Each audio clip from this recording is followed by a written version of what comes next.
നമസ്തേ പ്രിയമുള്ള പ്രേക്ഷകരെ, നാം ഇവിടെ ചർച്ച ചെയ്യുന്നത് വാരഫലമാകുന്നു.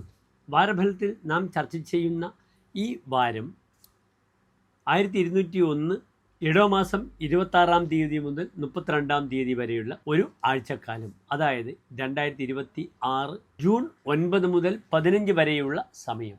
ജൂൺ 15 കഴിഞ്ഞാൽ പിന്നെ മിഥുന മാസമായി. ഇവിടെ ഇടവമാസത്തിലെ അവസാനത്തെ വാരത്തിൻ്റെ ഫലമാണ് നാം ചർച്ച ചെയ്യുന്നത്. പ്രിയമുള്ള പ്രേക്ഷകർക്ക് വാരഫലത്തിലേക്ക് സ്വാഗതം. ഇവിടെ നാം ഈ വാരഫലം ചർച്ച ചെയ്യുന്ന ഈ ദിനത്തിൽ ഗ്രഹസ്ഥിതിയും കൂടി നമുക്ക് ചിന്തിക്കാം. മേടൻ രാശിയിൽ ചൊവ്വയും, ഇടവൻ രാശിയിൽ ആദിത്യനും, മിഥുൻ രാശിയിൽ ബുധനും, കർക്കിടകത്തിൽ വ്യാഴവും ശുക്രനും, ചിങ്ങൻ രാശിയിൽ കേതുവും, കന്നി രാശിയിൽ ഗുളികനും, കുംഭൻ രാശിയിൽ രാഹുവും, 12-ാം രാശിയിൽ അവസാനത്തെ രാശി അന്ത്യരാശിയിൽ ശനിയും ചന്ദ്രനുമാകുന്നു. ഓരോ രാശിക്കാരുടെയും എപ്രകാരമാണ് ശുഭാശുഭ ഫലങ്ങൾ എന്ന് നമുക്ക് ചർച്ച ചെയ്യാം. ഇവിടെ ഈ വാരഫലം ചർച്ച ചെയ്യുന്ന ഘട്ടത്തിൽ ശുക്രൻ മാത്രമാണ് കർക്കിടക രാശിയിലേക്ക് മാറിയിരിക്കുന്നത്. മറ്റ് ഗ്രഹങ്ങൾക്ക് വലിയ മാറ്റങ്ങളൊന്നും ഇല്ല. വ്യാഴം ജൂൺ 2-ാം തീയതി തന്നെ കർക്കിടകത്തിലേക്ക് തന്നെ ഉച്ചനക്ഷത്രത്തിലേക്ക് വന്നു കഴിഞ്ഞു. പിന്നെ ചന്ദ്രൻ മീനൻ രാശിയിലാണ്. ഇത് ചർച്ച ചെയ്യുമ്പോൾ, ഈ വാരഫലം ചർച്ച ചെയ്യുന്ന സമയത്ത് ഉത്രട്ടാതി നക്ഷത്രത്തിലാണ് ഞാനിത് ചർച്ച ചെയ്യുന്നത്.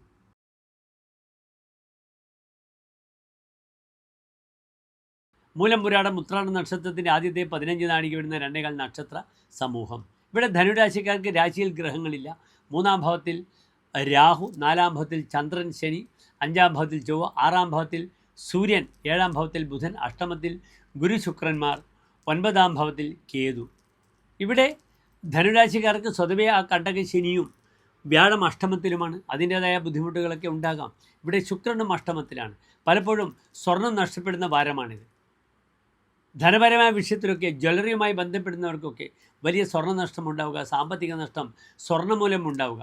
അതിനാൽ ഷെയർ മാർക്കറ്റുമായി ബന്ധപ്പെടുന്നവർക്ക്, കമ്മോഡിറ്റീസ്, എന്തിലൊക്കെ സുഗന്ധദ്രവ്യങ്ങൾ, അപ്രകാരം വെള്ളി, സ്വർണം, ഇതുമായി ബന്ധപ്പെടുന്ന വ്യാപാര വിഷയങ്ങൾക്ക് വലിയ ധനനഷ്ടങ്ങൾ ഉണ്ടാക്കാം.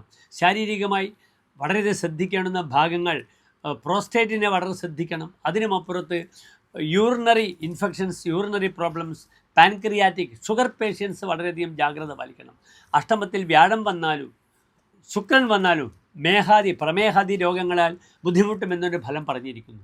ഈ ഒരു വാരത്തൊരു പ്രത്യേകത, 7-ാം ഭാവത്തിൽ വളരെ പവർഫുള്ളായി ഭദ്രമഹായോഗം ചെയ്ത് ബുധൻ നിൽക്കുന്നു.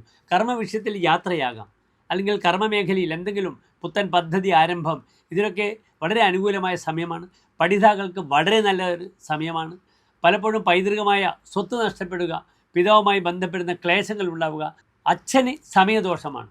ധനുരാശിക്കാർക്ക് മാത്രം പറഞ്ഞൊരു ഫലമാണ് പിതൃധനി, അച്ഛന് ധനം ലഭിക്കുമെന്നാണ്. ഇവിടെ പിതാവിനെ ചിന്തിക്കേണ്ടുന്ന സൂര്യൻ വളരെ ശക്തമായി ശത്രുക്ഷേത്രത്തിൽ 6-ാം ഭാവത്തിൽ നിൽക്കുന്നു.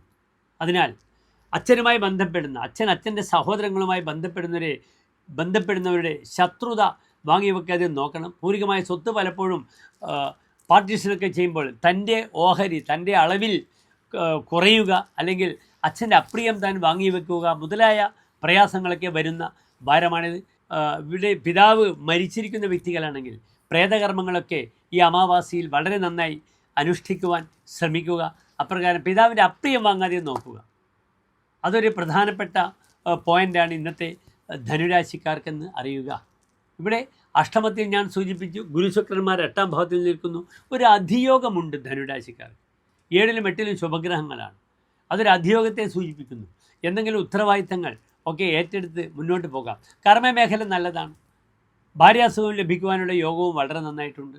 അപ്രകാരം തന്നെ സന്താന വിഷയത്തിനും അനുകൂലമായ സമയമാണ്. അതിനാൽ അതുമായി ബന്ധപ്പെടുന്ന പ്രവർത്തനങ്ങളിലെല്ലാം തന്നെ വ്യാപൃതമാവുക. ഇൻവെസ്റ്റ്മെൻറ്റ് വിഷയത്തിൽ വളരെ ശ്രദ്ധിക്കണം. പലപ്പോഴും ക്ലേശങ്ങൾ വരുമ്പോൾ ഉറക്കക്കുറവ് വരും. നെഞ്ചത്ത് കഫം വരാതെ ശ്രദ്ധിക്കണം.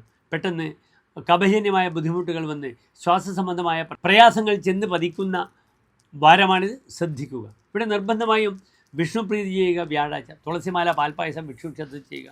അപ്രകാരം വെള്ളിയാഴ്ച ദേവീക്ഷേത്രത്തിൽ നിന്ന് വഴിപാടുകളും വളരെയധികം നന്മകളെ പ്രദാനം ചെയ്യുന്നതാണ്. നന്ദി, നമസ്തേ.